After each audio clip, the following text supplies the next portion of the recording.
working class rising up. This is the ruling class punching down. My day bigger than your day. First rule of gladiator school, bro. Don't punch down. Charging into a goblin. Hail Trump! The threat from outside forces is far less sinister, dangerous, and grave than the threat from within. Control your own body. We will root out the communists, Marxists, fascists, and the radical left thugs that live like vermin within the confines of our country. We can fight the entire grinding system. Nobody can. But together, everybody can. I did nothing wrong. Hello and welcome to Did Nothing Wrong Live, the show that helps you cut through the noise and make sense of the chaotic information space around us. I'm Griff. With me is Jay McKenzie and special guest, author and activist Jared Yates Sexton. I know I say this every week, folks, but it's been a week. Things are so crazy right now. And I think we're all having a hard time keeping up. So if you were thinking it was just you, nope. And I think a lot of people are getting really confused about everything because the fire hose is just so wide open right now. They're doing everything they possibly can to make this just overwhelm people, really. Yeah, and I think that is both to our detriment, but also our benefit. You know, because on one hand, like, it's an absolute onslaught that's supposed to make us feel like there's no pushing back against it or actually defeating it. But at the same time, it's so fucking blatant that there has to be an equal and opposite reaction. And I think we're very, very lucky that these assholes can't help but do it this way. Yeah, they absolutely just don't seem to be able to. And, you know, no matter how many times you think maybe they're going to take a step back, they're going to realize just how pissed off people are at this point. They don't. They just keep going. Yeah. I mean, shit, I live in a northern suburb of Seattle and they got fucking protests at the Tesla dealership out here. Are the cops out there yet? Mm-hmm. The cops have come out. Okay. Yeah, Yeah, you got to protect private property. Am I right? Mm-hmm. Absolutely. Well, 4 of them got trashed the other day. Somebody spray painted swastikas on them. Yeah, I always feel a little weird about these. Like, on one hand, like the consumer boycott of Tesla, I think, is like actually very inspiring. On the other hand, just between me, you, and everybody listening, I always find it a little weird when the shootings and the arson happens. I always feel a little, and by that I mean, I don't know who's doing it, but I also know that there are a bunch of accelerationists who have a reason to do it. Yeah. I mean, for all we know, Elon's paying someone to have it done. You know, until they actually charge somebody and come up with some good evidence and convict them, I see no reason to believe it's anything else. Yeah, and I mean, you're a domestic terrorist if you push back against Tesla at this point. It's weird how the law works. Yeah, but he's also, I love that argument while they're simultaneously arguing that he's not a political figure. He's never been one. He doesn't want that. But like, by definition, it cannot be domestic terrorism unless he is a political figure. He's Schrodinger's oligarch. He's both in charge of Doge. He's not in charge of Doge. He has all the power in the world. Hey, don't worry. The people in the room are pushing back against him. He doesn't have all that much power. It's wild how this works. Yeah. Reminiscent of Trump 1, where like we were always being told how, oh yeah, this person or that person's going to make sure it doesn't get too bad. Don't worry. It's fine. They'll keep him under control. The adults in the room. The adults in the room. And take a look back and it's like, boy, that didn't age well. None of that aged well. There apparently weren't. We got lied to. So.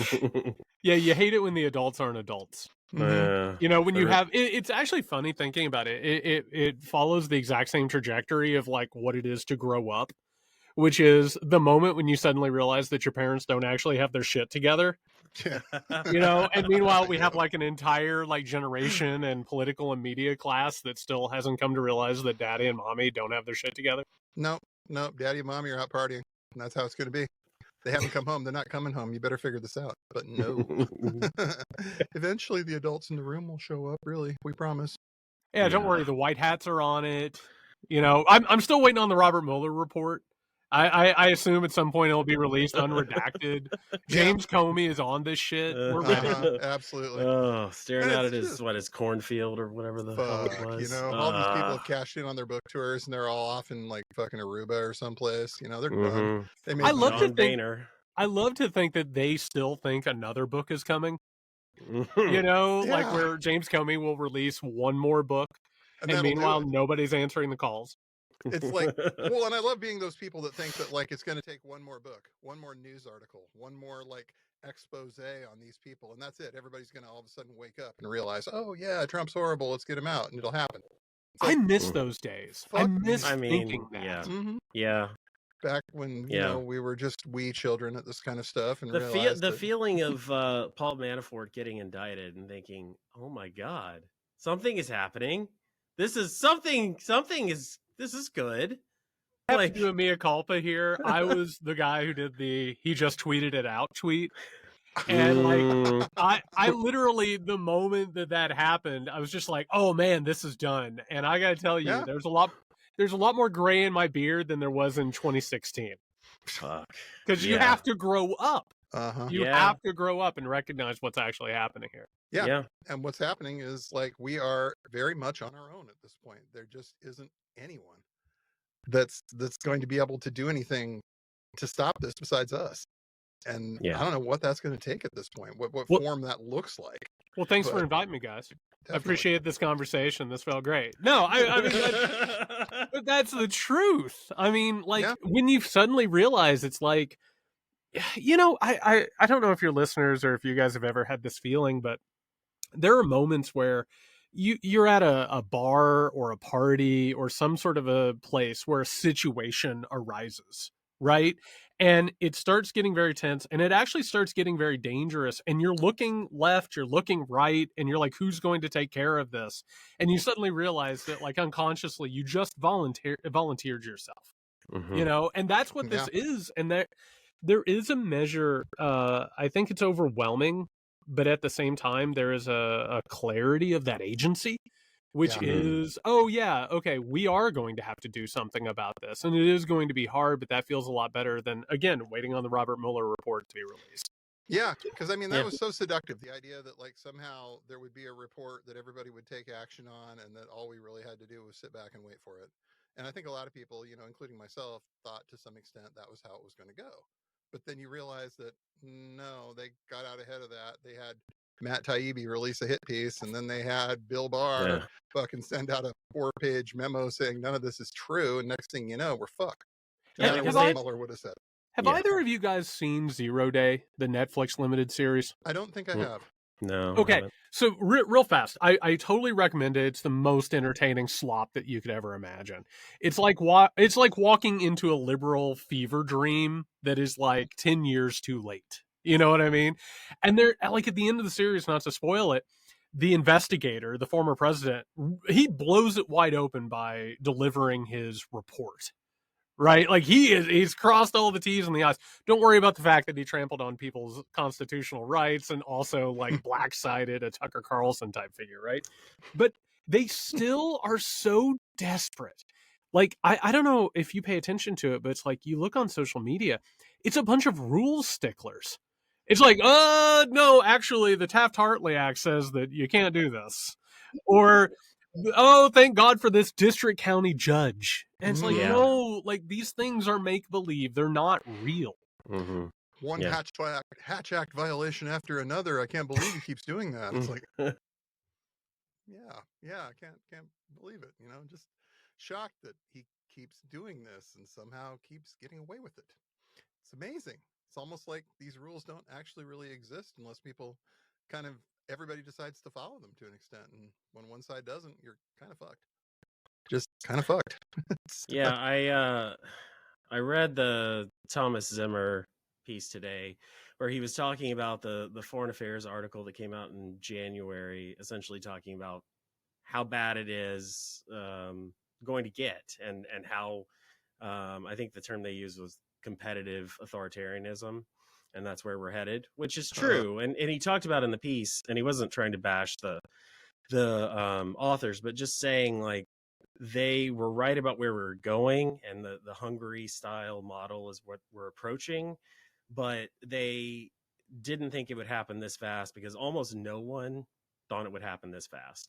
And I've been sitting with that today and thinking like, these are very smart people and they're right. They know what they're talking about. Almost everyone thought that, yeah, it's going to take them months and years to really get to where we already are right now. And the only thing that I can think to explain why I think Griff and I and you and people like us knew it would be faster is because we actually listen to these assholes. Yeah. Because I listen to Charlie Kirk. I read the tweets by all the right-wing shitheads and know that they can justify absolutely anything, and they will, and they have.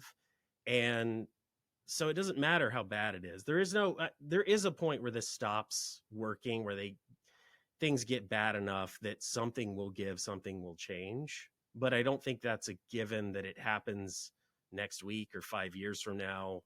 I mean, it might be complete and total collapse when we get there. It will happen eventually, but there is no red line. There are no red lines. We're Right. way past that world. Well, for me, it was growing up in a dysfunctional household and the hypervigilance that came around, right? It was looking for signals and connections. And Jay, what you just brought up, I think, is essentially important, which is we actually listened to the people who were behind the power the entire time.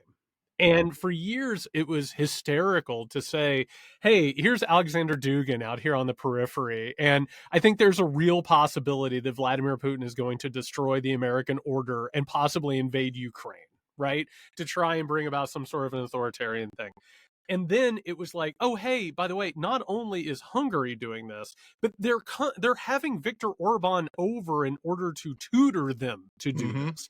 Yep. They didn't hide any of it. No. They documented everything. Yeah, it was on CPAC. It was on every podcast. It was on every single newsletter and article that any of these assholes wrote. Mhm. And the problem here is that the people who should have been paying attention to this, and over the past year and a half, like I've had conversations with like Democratic Party strategists and these people on the inside of this apparatus.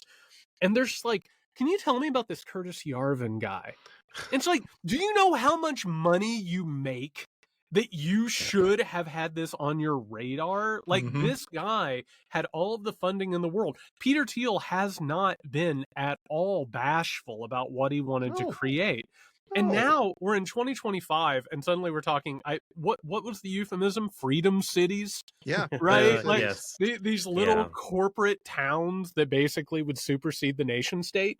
And it's like, no, they were talking about this from 2015 on. Yes. And you start looking at everything that Doge is doing, and it's like these are the wet dreams of people who couldn't even be bothered to have these conversations behind closed doors. Nope. They were on the worst lit podcast that you have ever watched in your entire life that were also selling dick pills. You know, and so like the problem here is that the people who have had a vested interest in actually paying attention to this have been the people outside of the power base. Yeah. And the power base at this point is 8 to 9 years behind the curve. And they're trying desperately to pick up speed, but at the same time, they have every financial incentive not to. And to just look around and be like, what the hell is going on? There's supposed to be a rule. Doesn't the parliamentarian have something to say about this, right? Yeah. And so as a result, it's a bunch of people who have been screaming their heads off for years saying, this is your job. Yeah. This was your entire vocation, and you've made 6 figures a year and been in every room with power that entire time. And how dare you at this point even like show up to work with your lanyards? It's like, what did you say to these people when you had their ear? You could have probably stopped at least some of this stuff. But not rock the boat. That's what they did. What did you not say? rock the boat. Yeah. I mean, the money wants to for the most part, when I have these conversations, and, you know, in the past, like, it was very much trying to tutor, you know, the most unwilling student that you have ever come across in your entire life. Because honestly, talking about what the tech oligarchs have planned, it sounds fucking nuts. Yeah. Because it's fucking nuts. You know what I mean? Like, literally, it's the most insane thing ever, but it's the ideology that forwards this. And now, I don't know how you feel. I have a sense of clarity at this moment about what's going on and what needs to happen, but I am so incredibly pissed off. I am just fucking infuriated that the people who should have handled this have been asleep at the wheel And some of them have collaborated with it. They've capitulated with it. And now it's white hot rage that could actually power one of these freedom cities. Yeah. Yeah, no, I definitely hear that, especially if you were in a position where you could have done something. It's one thing, like if you're a civilian and you couldn't get your head around this, I totally understand that, because it is movie villain shit what these people want to do. The whole Freedom Cities plan, I mean, like, which Bond villain was that actually I did don't that at expect one people point? to have an understanding of Carl Schmitt. Yeah. You know what I mean? Like, that is like specialized knowledge. I get Right. it, but But at some Yeah. point, you should be able to point it out and say, this was the Nazis' favorite legal scholar. This guy was like a giant of literal fucking Nazi jurisprudence, and that's who they're citing. Does that tell you something about where they're coming from here? listen, I had to study Martin Heidegger for years to wrap my head around the philosophy of Heidegger. You know what I mean? In order to understand exactly what the war against liberalism was. I don't expect normal people to get off their jobs where they're being absolutely exploited, where they have to choose between groceries and cutting their pills in half. And by the way, thinking about taking like pet medicine in order to treat themselves. They don't have the training, they don't have the time, they don't have the skills, and quite frankly, they shouldn't be expected to do that. But these lanyard twirlers in Washington, D.C., that should have been on the guard for this. And for the record, the media people who were suddenly like, Curtis Yarvin, that's fascinating. Well, let's have a Sunday conversation. Yes. Like Yeah. those people shouldn't be able to go outside. Those people shouldn't be able to get a dinner in public without having people chase them yelling shame at them. Yeah, Mhm. yeah. It's a shame. We don't do more of that in this country. And we really absolutely should, for these people that absolutely just missed the boat. They missed it. They had the chance. They could have done some of this. The material was out there. I mean, we found what we needed to read. We found what we needed to listen to. We were able to pick this all up. We've known who these guys were for years. They weren't, like you said, they weren't subtle. They weren't even kind of hiding what they were trying to do. I mean, Freedom Cities, shit, they built one in Honduras. It's already running. They have one of these things. And they're doing unlicensed medical experiments down there because they don't have a government to tell them not to do it at this point. The government of Honduras is totally on board with this. But people still can't look at it and say, this is the model. They just the people in DC you're talking about spent so long saying this is all just politics. Oh, they're just placating these people. Oh, they're just telling them they don't believe this QAnon stuff. None of those people have any influence. They know it's crazy. They don't want to denounce it because they're going to vote for him and he needs the support, but it's just politics. That's not real. That's not going to become real life. And then it just seeped in more and more and more until it completely consumed what was left of the decency of the Republican Party. And that, now it is politics. Now it is, I mean, these right-wing shit posters, libs of TikTok, Mike Cernovich, the alt-right was once this little fringe weirdo group at the Deplorable, right? And now they're behind several executive orders. It's Jack Posobiec goes on trips with the defense secretary. And to be a fly on that wall, I just want to say very quickly what we're actually talking about, and I think to bring it into a larger context, it's a lack of imagination is what it is. Like the people who have been responsible within the Democratic Party, within the liberal establishment, and this is how it always works. This is how authoritarianism always takes root and then expands itself. It takes advantage of a group of people that could never imagine something different. That it would just be one election cycle after another of Barack Obama versus Mitt Romney. Every single cycle from now until eternity. Thank you, Francis Fukuyama. We have reached the end of history. It's the end of history. We're simply and for the record, it's not just seeing the threats that were emerging and announcing themselves. It's also failing to see a better way to live, which is one of the reasons why the Democratic Party has reached this existential crossroads. Yeah. They haven't offered anything new. They haven't offered anything that is actually going to better anyone's lives outside of means-tested programs that you couldn't explain to the people who need them in the first place. So we don't have any projects that were able to sort of reinvigorate any national pride, any interconnectedness.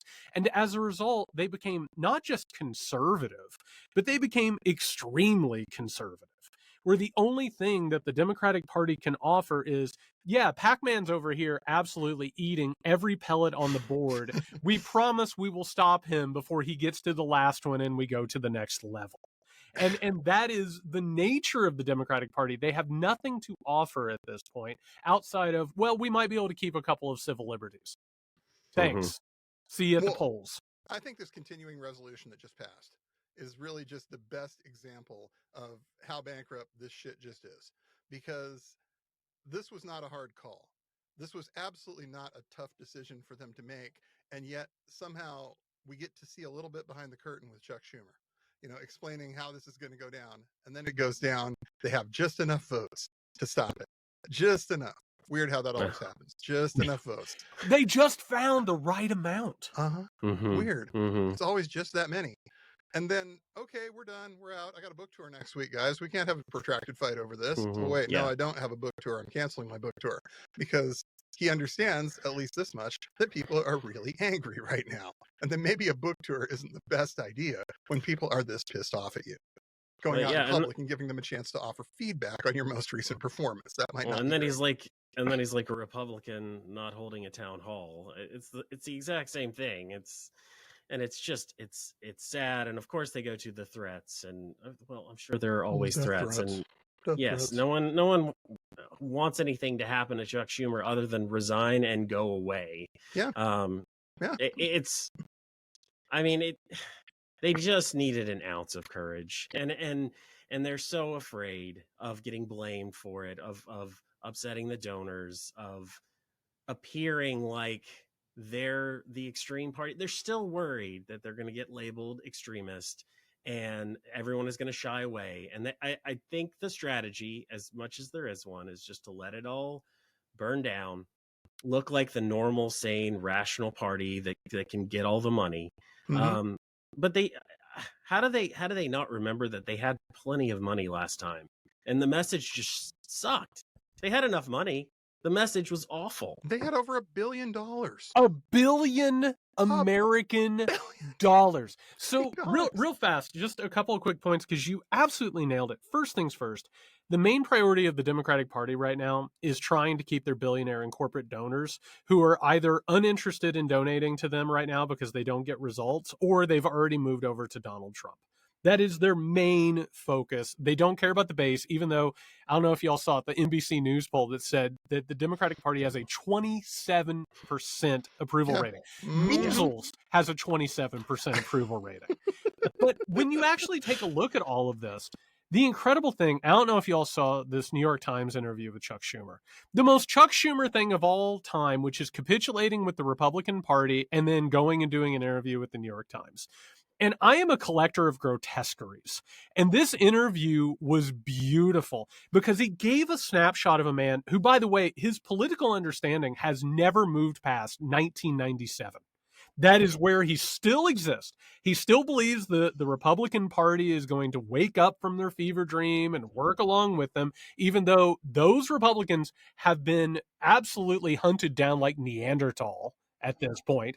Then on top of it, and for the record, he has the temerity to not even stand up for Mahmoud Khalil, his constituent. Right. But then while he's doing this, what he makes clear is that this is a man who is in the perfect position to be a historical capitulator.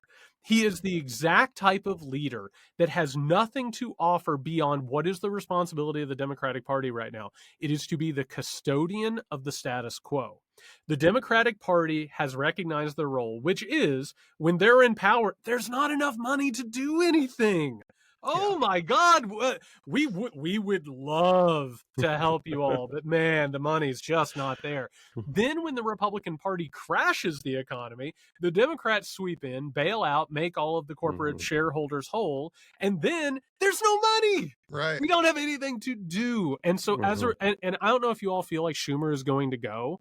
I don't think that the tides of history are going to sweep him out, because he does exactly what a Democratic leader should do, which is bundle fundraising from corporate billionaires, and that's it. And then say, what are we supposed to do? We were in a bad bind.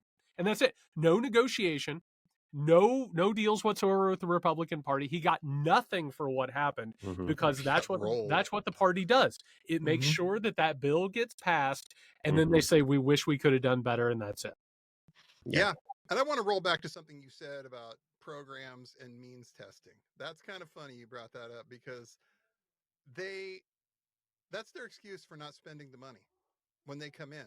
You know, they've got it for the billionaires, they've got it for the corporations, but then we have to make sure that nobody who doesn't need these programs could possibly get them, or else the Republicans might say mean things about us. So we have to pass these means-tested programs. It's like, you can't even give these people a crumb.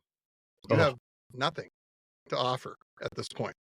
And it's really just the most jarring feeling to some extent of realizing that you and us and a lot of other people are just absolutely, it's time to build something else. This isn't going to go much longer. There's no other message coming out of the party. There's no competing message saying that this is, I mean, there's AOC basically, and she's barely still in the party as far as they're concerned. And there's just nothing coming out that's saying, oh no, Chuck Schumer was wrong and bad and he has to go. And it's John Fetterman, who's essentially, you know, the new Joe Manchin of the Senate, saying that, well, I did vote yes on the CR, but actually I voted no. That's their argument now. Is a yes vote is a no vote because it would be worse. We don't know. I think I understand they're going with that. We have to keep the argument, at least as of today, was, well, we had to keep the government open because Musk and Trump are going to do even more to consolidate power. It's going to be even worse if we shut the government down, as if they haven't already kind of at least halfway shut it down themselves. I mean, okay, more people will be out of work, but you can't say that. And it also assumes that you know what they're going to do over the next 6 months, which you don't know. You know it's going to be bad. I mean, the only way to really create any friction here is to tell them to fuck off, and they won't. You're right, because that's a risk, and they will not take a risk. And I would postulate that these people are historically bad at knowing what Musk and Trump and the rest of them are going to do. Their track record for being able to predict what Trump is going to do. They created Elon Musk. Terrible. Yeah. They created Elon Musk. So let's not hear these lectures about, oh, well, we know what they're going to do, because no, you don't. You haven't proven that you know what they're going to do at any point in all of this. So maybe you should listen to the people who have a better track record of predicting this. Just saying. I will say a glimmer of hope in this, first of all, is I am seeing more people seeing through the bullshit of the Democratic Party. Like, not just the 27% that I mentioned earlier, but just anecdotal evidence of people saying, why don't you do something? And you're so close if you're asking that. You're so close to asking the question, why don't you do something? Right? And I want to point out, I brought up the donors a second ago, and you'd brought up that there was $1 billion+ for Kamala Harris. There was a ton of corporate donations. There was a ton of billionaire donations. Those primarily go to operate the Democratic Party. And for the record, the strategists and all those people in these campaigns, when they're not on a campaign, they're working for those corporations. So what it is a support system for the people around the power core of the Democratic Party. You know what's exciting about that? The rest of the money that makes up that $1 billion, small donations from the base that is being completely and utterly forgotten and misrepresented. So here is the question at this point. We have a large part of the electorate, I would say the vast majority of the electorate, that doesn't like the Democratic Party, that doesn't approve of Donald Trump. You start adding in people who have not been involved in the political process and who have been turned off by it. You also have an obscene amount of money that the Democratic Party might not be possibly given anymore. You start having alternatives. Yeah. And that is the question is, will the Democratic Party go the way of the Whigs? And for anybody who knows anything about history, why did the Whigs go away? Because they refused to fucking fight the Confederates.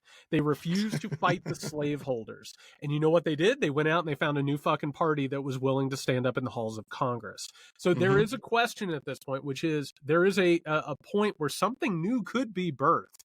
And I don't know about you, but I don't see the Democratic Party recognizing that or particularly caring about that.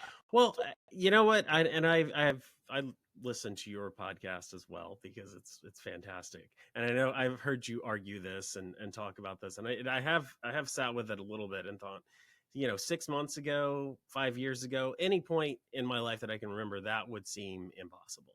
And everyone would have said there's no way you are going to have a third party. And anyone who brings up the Whigs just doesn't understand that's not how it works anymore. And you're right. The fact that the Democrats think that still means that it could.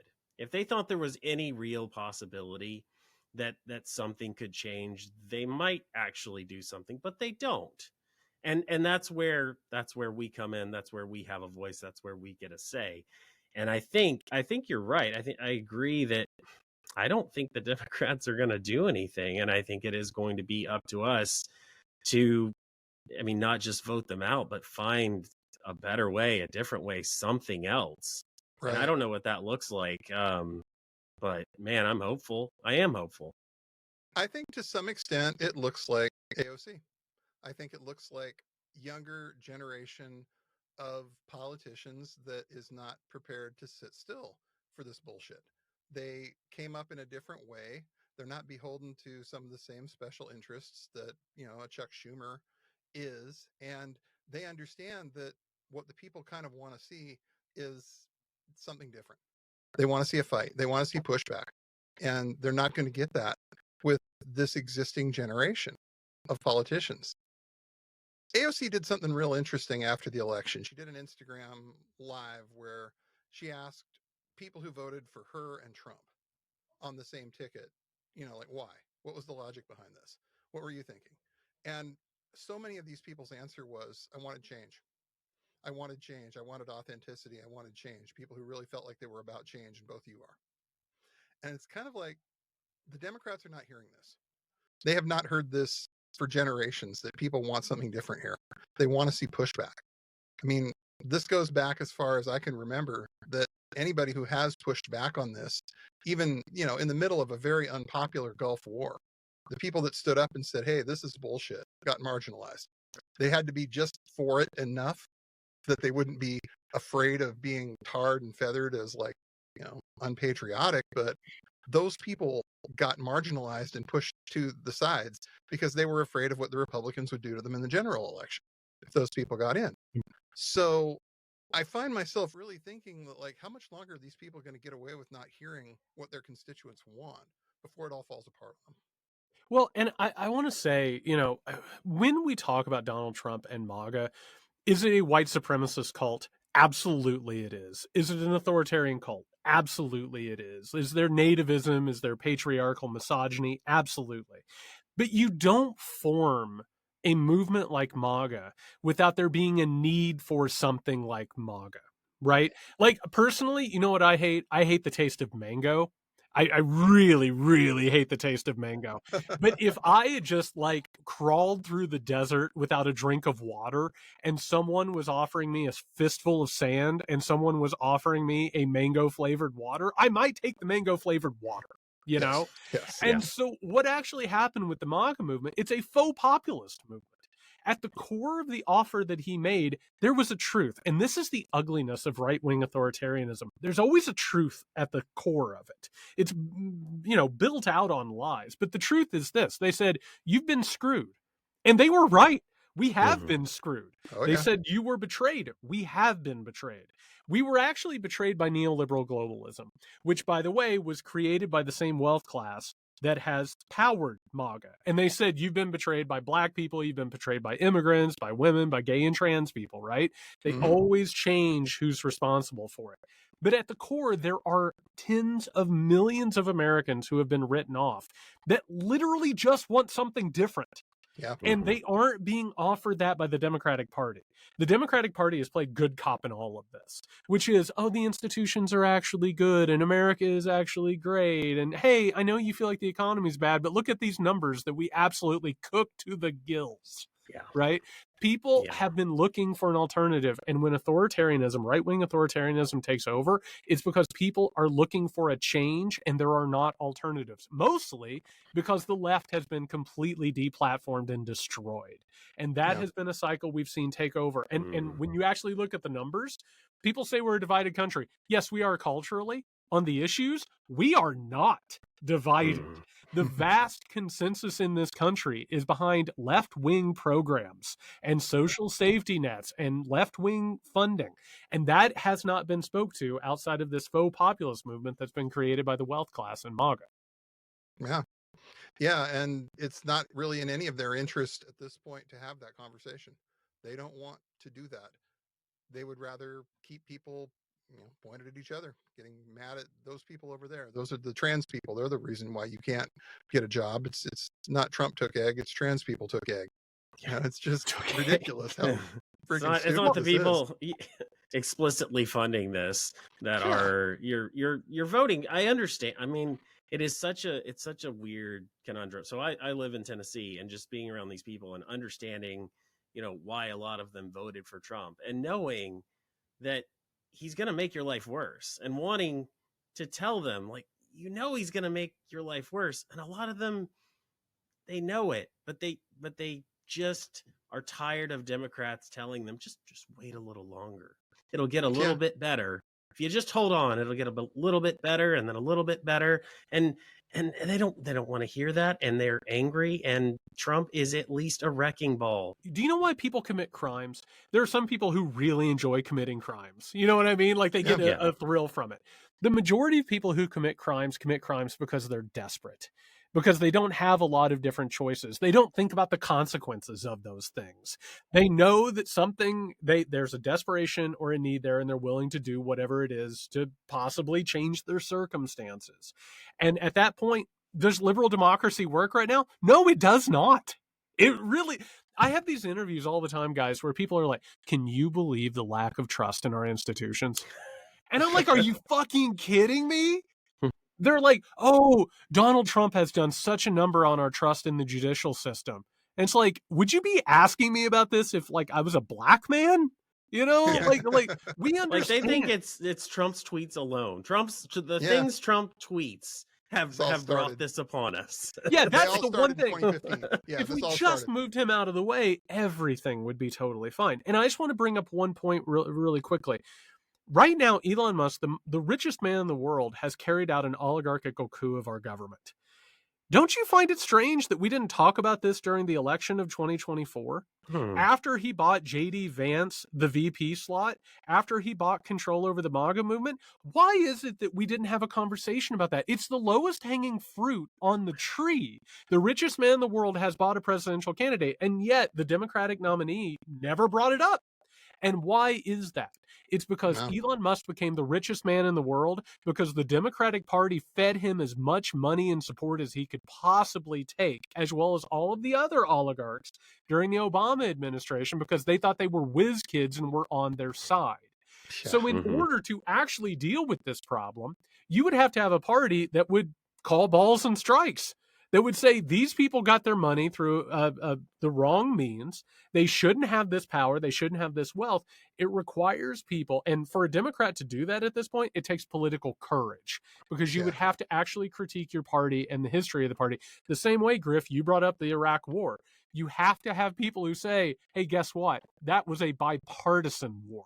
That was something that members of both sides of the aisle agreed to. You have to have somebody who comes along and says, we have responsibility here. There's a reason you don't trust us, and now we need to work on it. Right. And I mean, they got hit with that. They should know, because that was one of the attack lines that they got hit with the last couple of elections was, you people supported the Iraq War. And it was like, well, they did. It was one of the valid criticisms of Hillary Clinton was like, she was in favor of this at the time. Well, she was. Go back and look.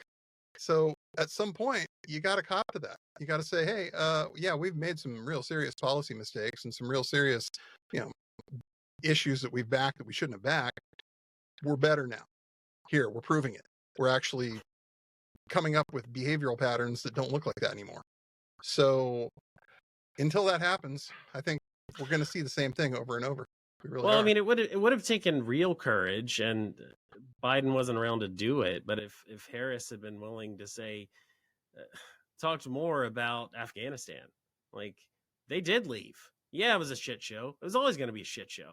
You leave a war zone that Trump wanted to leave, that Trump negotiated with the Taliban to leave, but he wouldn't leave because he didn't want the mess. And we actually left. That is something different. Or Gaza. Yeah. Yeah. I mean, they could have. There were opportunities here. You know, and Griff and I talked about this at the time, and the war in Gaza was such a difficult thing to talk about, and you felt like you had to put so many caveats on it in the beginning. And I said plenty of things about, I understand Israel's position and why they feel they have a right to defend themselves and all of this. And I think there was a point when those reasonable, rational arguments went out the window. And you did have to say, this goes so far beyond a rational response, an act of defending yourself. This is genocide. This is crimes against humanity. And there was a point when they could have done that. They could have had the courage to say, this is enough, stop it. And they just wouldn't. Nope. Well, and I think part of that, and one of the things, and you'll notice in all of these autopsies of the 2024 election, there's one word that's always missing in all of them, and that's Gaza. Period.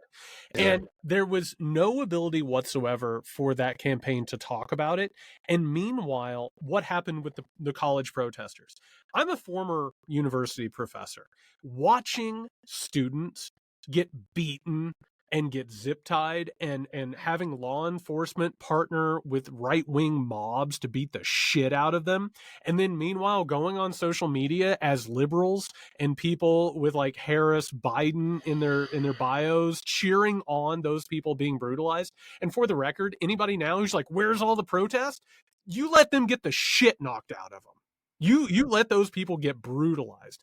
That created a schism in the liberal, progressive, leftist coalition. And what we're watching now with the Trump administration, they're taking advantage of that.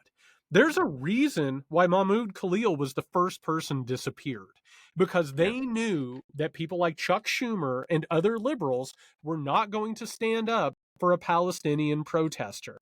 And what happened? You look around our media now, there are still articles that are talking about these protests as being out of control and needing brought to heel. And when you make that deal with the devil, when you go ahead and imbibe that poison, and this is the problem with liberalism and the problem with the Democratic Party, they've been okay with just a little bit of authoritarianism, right? Just if they're working with us, if it serves our bottom line, we're okay with it. We don't want to mess with it. When you go ahead and step over that line, you make all of this inevitable. You make this downward slope that we're on now. It means that you've invited it in and it's going to take over.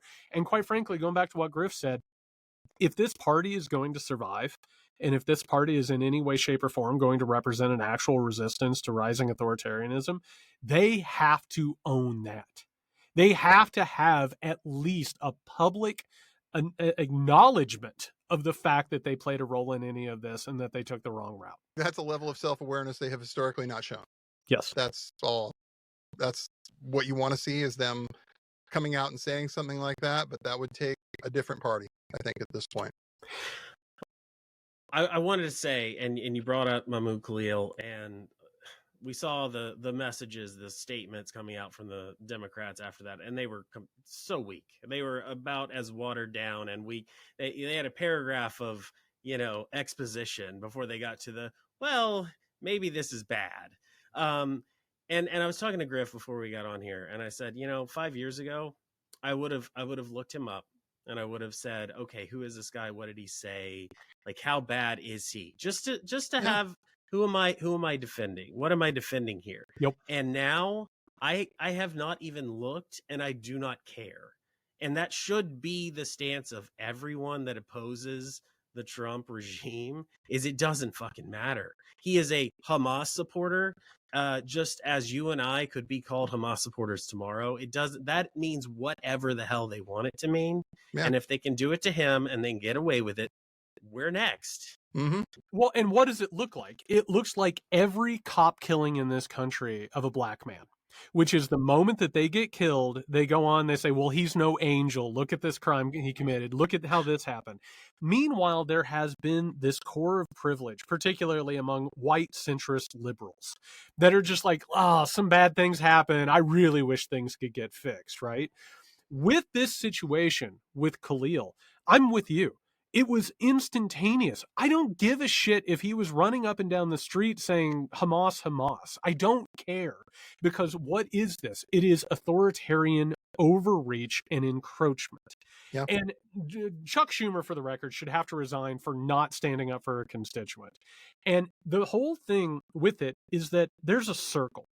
And as you sacrifice gay and trans people, as you sacrifice immigrants, as you sacrifice somebody who would support Palestine, that circle shrinks. And as you keep making deals with these people, they will find more people. Like what we just saw with the alien enemies bullshit and, this supposed gang. Do you know that they're in a gang? I don't know that they're in a gang. And I'll tell you what, I don't think the fucking government knows they're in a gang either. No. They know that they maybe are Venezuelan or maybe they have a Hispanic surname. And that's enough. And guess where they are right now? They are in a hellish El Salvador prison that is the worst on earth. And there is no legal repercussion, no legal representation. And if people listening to this are feeling a little bristly hearing me talk about this, they need to understand authoritarianism gives you three choices. One, you put the armband on and you goose step up and down Main Street and you share in the spoils. Two, you lock the door and you hope that they never knock on your door and you let the world outside go to hell. The third is you make a noise and you threaten destroying yourself.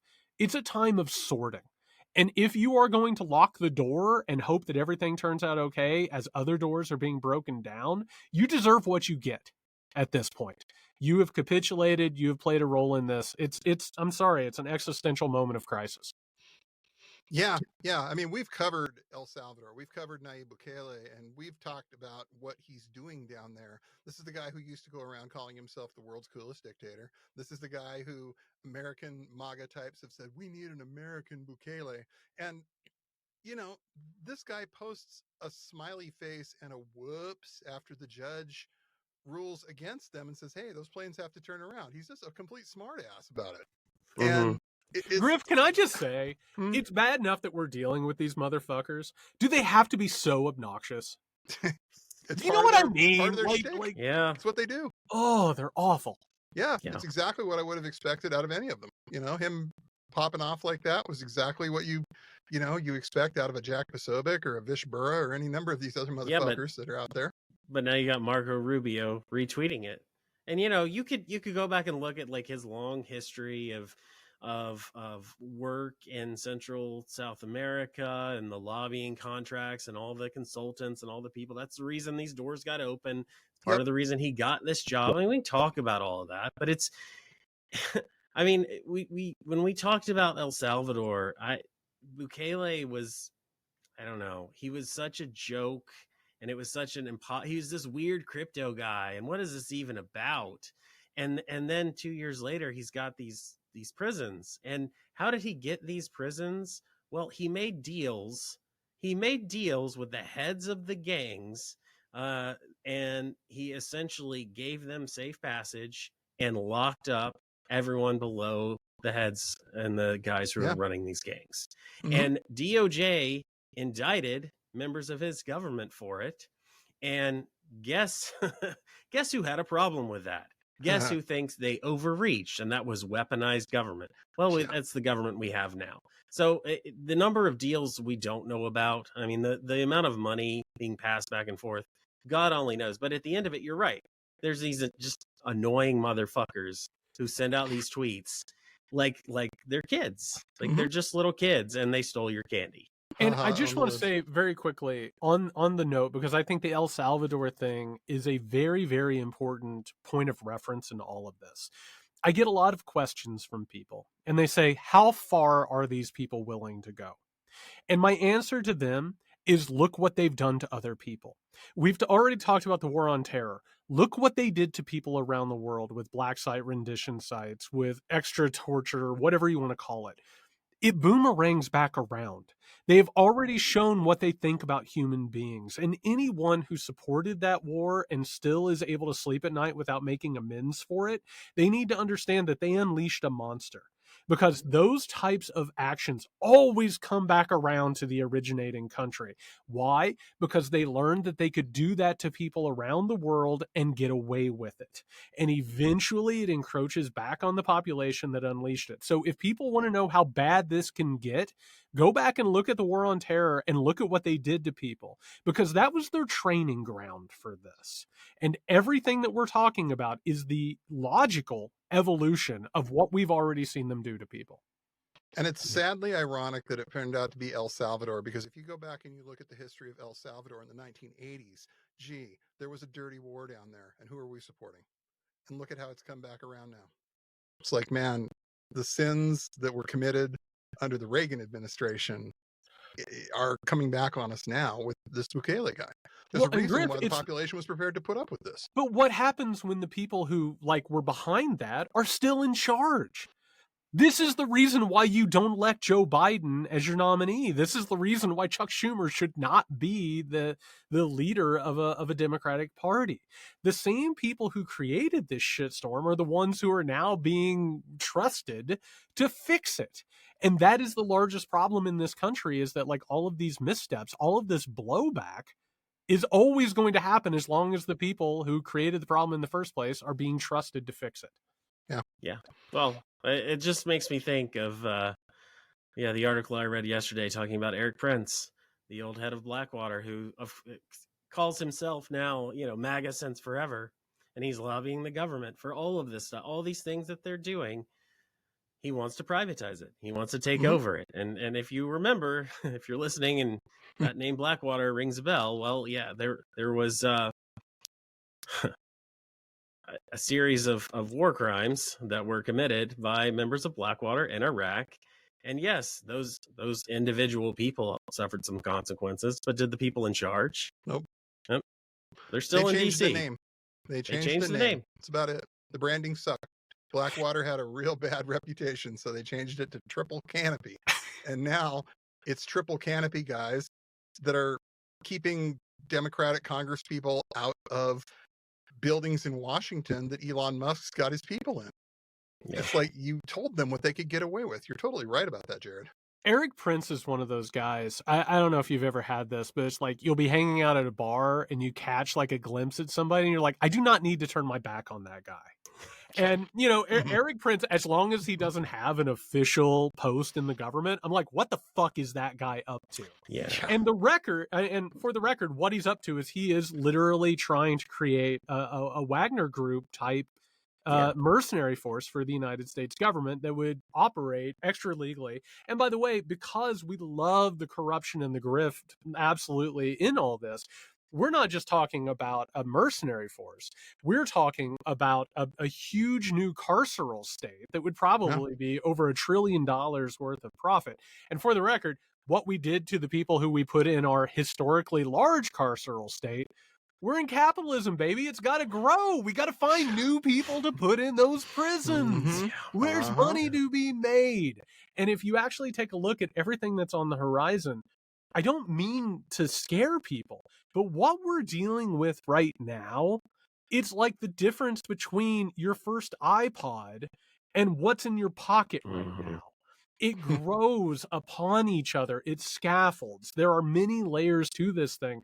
And for the record, this is all being discussed right now. These meetings are being held. Yeah. There's already the ideological and economic framework for it. Yeah. So the time to stop this is right fucking now. Right. It's not waiting around until Mahmoud Khalil just becomes another number instead of the first person in the midst of all. Yeah, because he's already another number. We're seeing more deportations. We're seeing that doctor from Brown that just got shipped. We're seeing somebody having to run across the border to Canada because she was worried that ICE was coming for her because of her political opinions. It's not going to stop.